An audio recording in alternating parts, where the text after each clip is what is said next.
인공지능이 인간의 능력을 뛰어넘는 인공지능 만능의 시대. 단순 노동, 사고, 학습, 판단을 넘어 기계가 절대 이길 수 없을 것이라 예측했던 창의성까지 넘어서는 가운데 그럼에도 인공지능이 이길 수 없는 인간의 영역이 있습니다. 바로 감성. 미래를 대비하기 위해 준비해야 할 필수 능력으로 감성지능 EQ가 꼽히고 있는데요. 감성지능이란 자신의 감정을 다스리며 타인의 감정을 이해하고 공감하여 조화를 이루는 사회적 능력을 말합니다.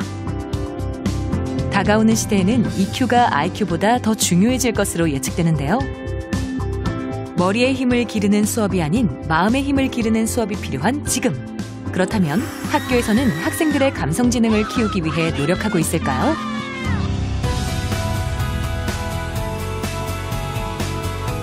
안녕하십니까. EBS 미래교육 플러스 신종호입니다. 인공지능도 따라올 수 없는 인간만의 역량, 바로 감성인데요. 새로운 창조가 끝없이 가능한 4차 혁명 시대, 바로 감성교육이 미래교육의 새로운 키워드가 되고 있습니다. 미래교육 플러스에서 마음을 키우는 교육 두 번째 시간, 감성교육에 대해서 같이 이야기해 보도록 하겠습니다. 오늘 함께 이야기 나누실 분들을 소개합니다. 감정은 인생을 살아가는 자신만의 나침반이라고 해요.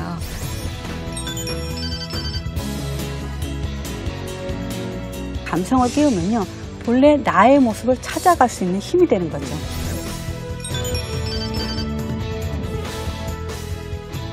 가장 소통을 강조하는 시대에 불통의 상자에 갇혀있는 아이들이 요즘 아이들이 아닐까 싶습니다.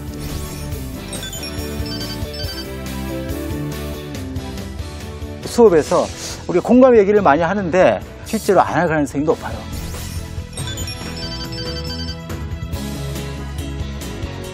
아이들의 감정도 좀 끝까지 들어주는 시간적인 여유? 그런 게 좀 있었으면 좋겠다는 생각이 들어서.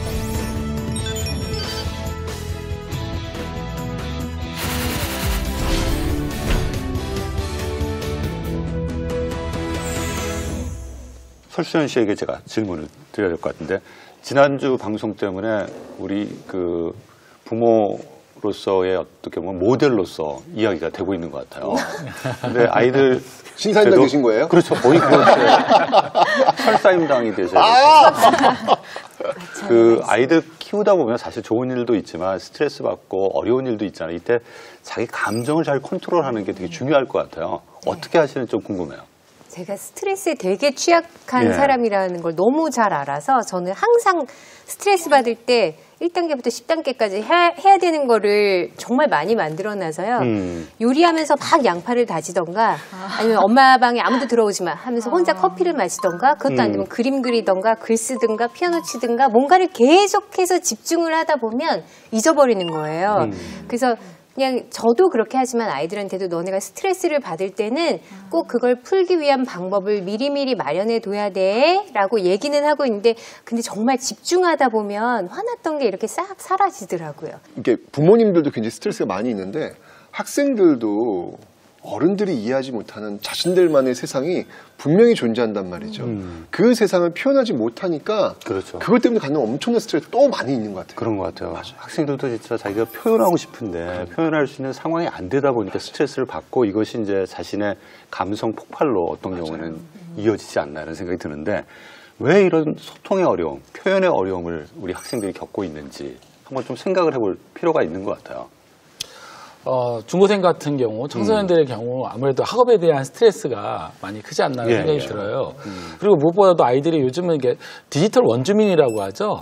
어떻게 보면은 SNS나 내지는 어떤 스마트 기기를 통해서, 인터넷을 통해서 소통하는 것은 상대적으로 좀 잘하는 것 같은데, 정작 페이스 투 페이스라고 해야 되나, 얼굴과 얼굴을 맞대고 대면 관계에 있어서는 소통하는데 오히려 힘들어하고 어려워하고 회피하는 그런 부분들이 있지 않나. 어떻게 보면 가장 소통을 강조하는 시대에 불통의 상자에 갇혀 있는 아이들이 요즘 아이들이 아닐까 싶습니다. 이게 지금 고등학생 같은 경우에는 입시 또는 중학교는 질풍노도의 시기, 중이 사춘기 이런 것도 있는데, 초등학생들도 나름대로 무언가가 있을 것 같아요. 마냥 좋지만은 않을 것 같은데 어때요? 그럼요. 지금 중2병이라고 하셨는데 요즘 중2병보다 더 무서운 병이 있다는 걸 모르신가요? 더 무서운 병이 요즘 초5병이라고 그래요? 초등학교 선생님들이 지금 머리 골치를 앓고 있습니다. 왜냐하면 초등학교 5학년쯤 되면 이미 몸이 성장해 버렸어요. 초등학생이라고 하기에는 너무 커버렸고 또 학업에 대한 스트레스가 만만치가 않습니다. 또 초등학생 그 고민을 잘 드러나는 시가 한 편 있는데 우리 학교 학생이 쓴 거예요. 네, 제가 한번 들려드릴게요. 3줄밖에 안 돼요. 네, 뚱뚱하면 돼지라고 해. 날씬하면 재수 없대. 나보고 어떡하라고. 이 3줄에 이 아이의 마음이 다 담아져 있는 거예요. 이런 식으로 애들이 영상시대에 살아가다 보니까 신체 외모에 대한 이런 고민부터 또 자신이 어떻게 할 수 없는 가정 환경 있잖아요. 가족 관계. 그다음에 아무리 열심히 해도 따라갈 수 없는 학습 부진. 그다음에 이성에 관한 거. 또 동성에 관한 친구 관계. 이런 것들로 아이들이 심한 어려움을 겪고 있는 게 사실입니다. 설수연 씨. 네. 지금 자녀분이 초등, 중등, 고등 네. 다 있죠? 마침 그 발달 시기별로 고민들이 다를 것 같아요. 굉장히 지금 네. 딱 맞는 말씀해 주신 게 초등학교 5학년 아들 저희 집에 있거든요. 네, 초호병에 걸리셨나요? 네, 어저께만 해도 9시쯤에 이제 양치하자. 왜 병도 같이 걸려서 왜에 대한 걸 설명을 해주느라고 또 한참 걸렸어요. 그러니까 얘는 뭔가 다 왜에 대해서 물어보는데 그게 자기가 논리적으로 안 맞으면 정말 안 하는 아이라서 좀 힘들고 중학생은 확실히 외모랑 친구 고민 때문에 지금 중학교 1학년인데 가장 힘든 정신적인 스트레스를 받고 있는 애고 고등학교 1학년에는 성적 때문에 항상 정말로 너무 힘들게 울면서 엄마 해도 안 돼라는 말을 하면 너무 슬픈 거예요. 제가 다 슬픈 거예요. 그래서 걔는 이제 성적 스트레스가 정말 너무 심하게 올 때는 펑펑 울어버리더라고요. 근데 이럴 때는 어떻게 해야 될지 몰라서 그냥 가끔씩 한 번은 정말 하고 싶은 걸 하루 종일 하게 놔줘요. 아이고. 우리 아이들이 이런 고민을 좀 해결하기 위해서는 자신의 감정도 이해하고 또 그걸 소통하고 또 타일하고 이런 걸 공감하는 그런 능력이 필요한데 이런 능력들을 어떻게 하면 키울 수 있을지 이게 궁금해지는데요. 맞아요. 무엇보다도 역지사지의 자세가 필요하지 않나 역지사지. 생각이 들거든요. 상대방의 입장에서 생각해보는 그런 기회라든지 훈련이 좀 필요하지 않나라는 생각이 드는데 근데 이제 역지사지가 되려면 결국은 자기에 대한 알아차림, 나의 감정이나 나의 생각이나 가치관이나 행동에 대해서 스스로 알아차릴 수 있는 힘이 있어야 다른 사람의 감정도 공감할 수 있는 힘이 생기지 않나라는 생각이 좀 드는데 요즘에 가장 큰 문제는 자기의 어떤 감정에 대한 부분들도 느끼기는 해도 이게 무엇인지 왜 그랬는지 잘 이렇게 표현하지 못하는 여러 가지 문제들이 있지 않나 생각이 듭니다. 교수님 어떠세요? 예, 공감과 같은 동의어를 쓸 수 있는 것이 이제 감성이고, 그러니까 감성의 출발점이 공감이고, 그것도 결과가 교육 효과가 좋으면 공감을 잘하거든요. 생각의 탄생이라는 책에서 보면은 공감을 이렇게 정의해놨어요. 그의 몸속으로 들어가서 그의 눈으로 세상을 보고 그의 감각으로 세상을 느껴야 된다. 그러니까 자기 중심대로 해석하는 것이 공감이 아니고 그 사람의 입장이 되어서 된다는 거죠. 우리가 공감을 많이 못하는 이유는 자기가 가진 편견 또는 자기의 색깔대로 이렇게 보는 데서 문제가 생기는 거고요. 제가 공감을 얘기를 하면 꼭 이 실험에 대한 얘기를 강의할 때도 이렇게 꼭 하는데 굉장히 저는 흥미로운 실험입니다. 우리가 인간은 원래 이기적입니까? 이타적입니까? 이기적입니다. 네, 이기적입니다. 몇 프로가 이기적일까요? 90%. 90%까지는 아니고요. 90%까지는 아니고 75%가 이기적이다.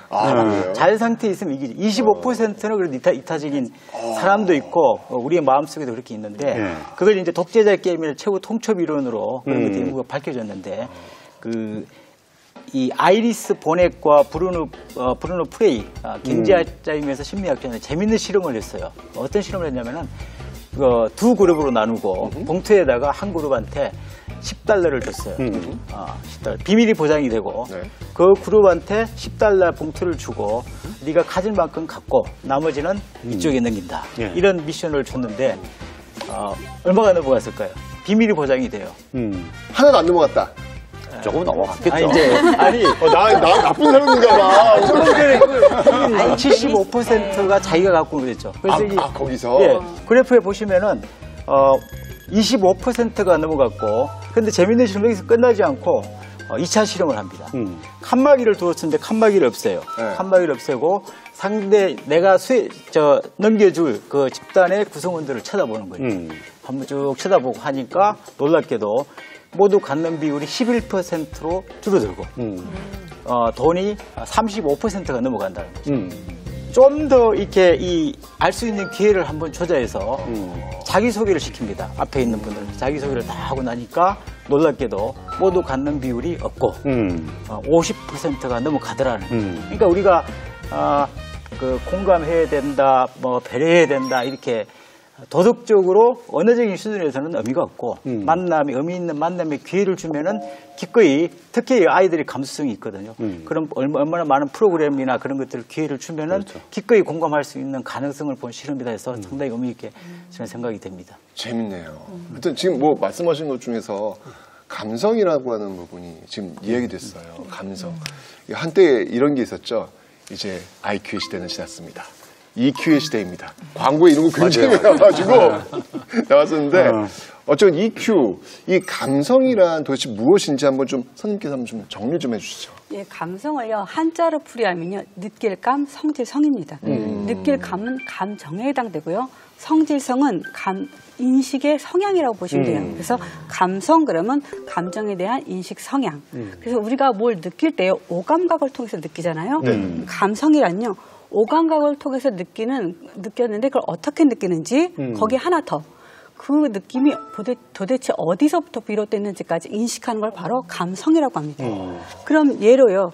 여고 동창이 명품 가방을 딱 메고 왔어요. 그때 어떤 감정이 드세요? 열받아요. 열받아요. 나 오늘 열받는 것 같아. 그러게요. 부럽다. 내 자신이 초라하다. 그 다음에 뭐 짜증난다. 아까 비슷한 얘기로 그때 급기야는 남편이 밉다.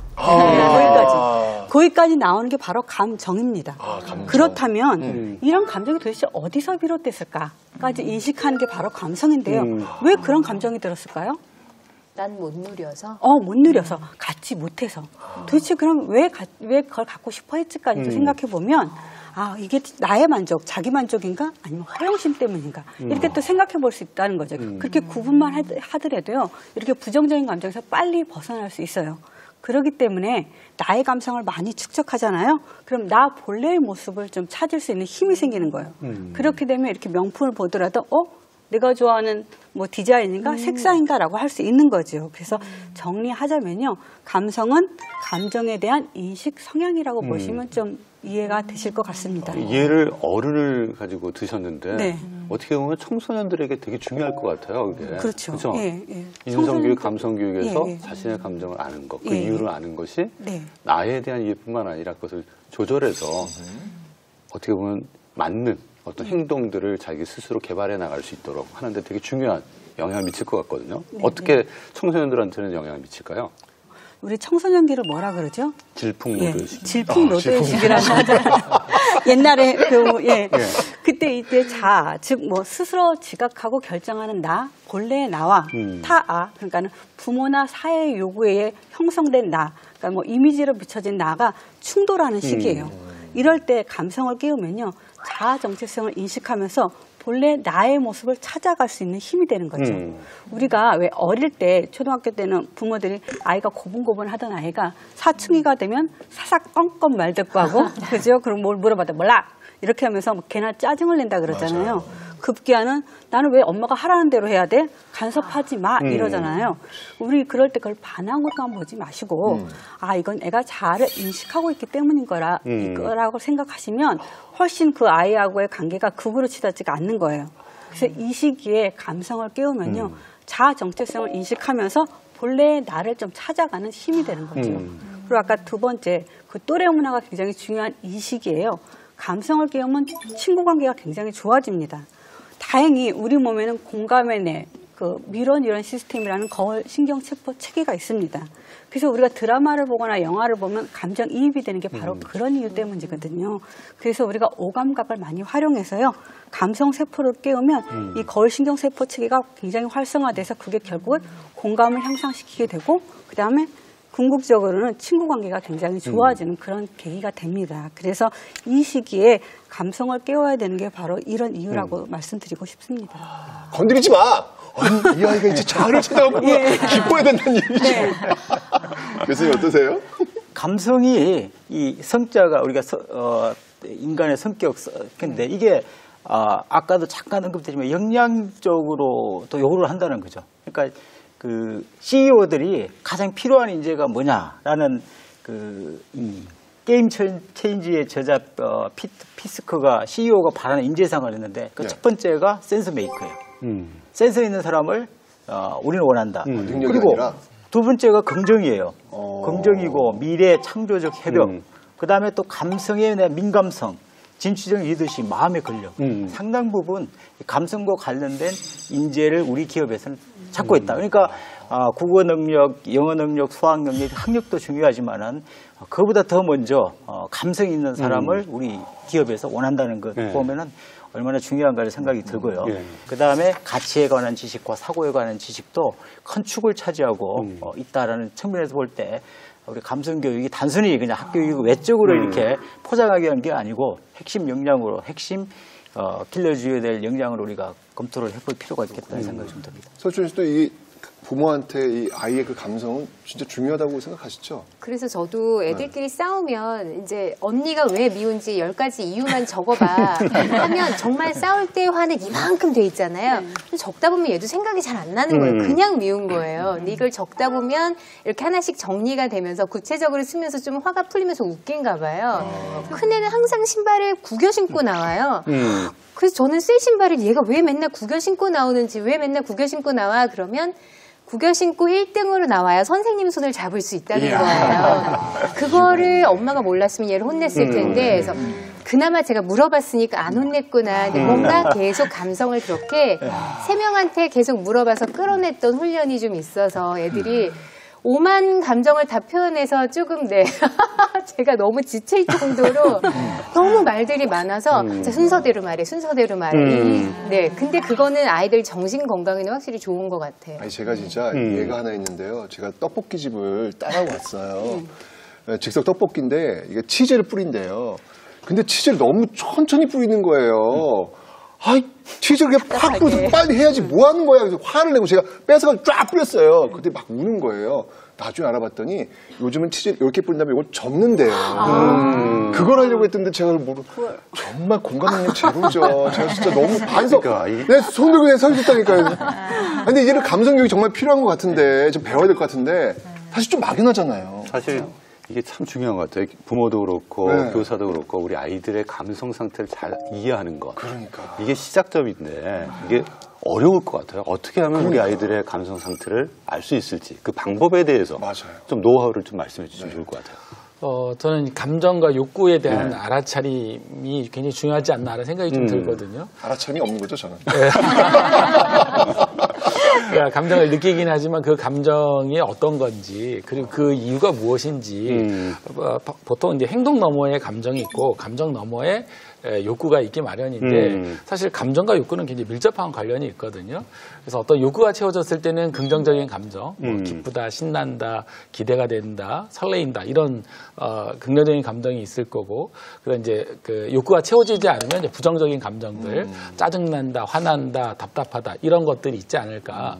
근데 이제 감정은 어느 정도 느껴져도 그 원인이 무엇인지를 파악하려면 내가 근데 화는 났는데 왜 화났지? 다른 사람들은 이 상황에서 화가 안 나는 상황인데 나는 왜 이게 왜 화가 나는 느낌이 느껴질까? 이런 것들을 알아차리는 것들이 필요한데 사실 이거 어른도 쉽지 않거든요. 이제 그러긴 하지만 그러나 우리 자녀들에게, 우리 아이들에게 이런 것들을 느껴지는 감정의 원인이 무엇이고 욕구가 무엇인지를 파악할 수 있도록 체계적으로 접근하는 노력들이 필요하지 않나 생각이 듭니다. 저부터 배워야 되겠네요. 소연님 뭐 다른 뭐 방법이 있으세요? 일단 아이들의 감성을 알 수 있는 전 단계 알 수 있는 거는 제가 2011년에 개발한 그 3단계 그 감성 테스트 중에서요, 감정 단어 테스트라는 게 있어요. 그거는 뭐냐면 가정과 학교에서 구조화된 어떤 상황을 주는 거예요. 있을 법한 거예요. 그러면서 가로를 해놓고 나서 거기에 감정 단어를 넣는 거거든요. 이 테스트를 통하면요, 그 학생의 그 세상을 보는 관점이라든가 가정과 학교에서의 정서를 파악할 수 있습니다. 또 더 중요한 것은요, 가해 학생이나 피해 학생, 잠재적 가해 학생을 구별해낼 수 있는데 좀 효과적이라고 생각해요. 여기 한번 지금 그 테스트지를 잠깐 보면요, 이 학생의 테스트지를 보면 어떻게 나와 있냐면, 이 아이는 짜증난다, 지겹다, 시큰둥하다, 미치겠다. 우리가 이런 것만 봐도 이 아이가 지금 이 아이를 직접 만나진 않았지만 지금 어떤 상태라는 건 대충 알잖아요. 그렇죠. 이게 학교 폭력 가해 학생의 감정 단어 테스트였거든요. 우리가 여기서 제가 감정을 굉장히 주목하는 이유는요, 이 감정이라는 건 어떻게든 신체에 영향을 끼치고요, 또 감정은 행동을 결정하는 데 중요한 요소가 돼요. 이렇게 부정적인 감정이 계속 이렇게 지속된다고 한다면요, 그게 내부로 향하면 자살로 이어질 수 있고요, 외부로 향하면 폭력까지 이어질 수가 있습니다. 이런 감정은요, 그때그때 좀 다르기 때문에 그 감정이 계속 지속되는지를 좀 확인해 봐야 돼요. 예를 들면 한 달에 한 번씩 확인해 본다든가, 아니면 또 우리가 이 테스트를 한 다음에 그 아이의 그 감정을 꼭 물어봐야 돼요. 가령 이제 초등학교 아이인데 억울한 감정이 든다. 점심시간과 쉬는 시간에 억울한 감정이 든다. 그렇게 했다면 이거 억울한 감정이 들었다고 하는데 그게 무슨 뜻이야? 라고 물어보는 게 가장 좋습니다.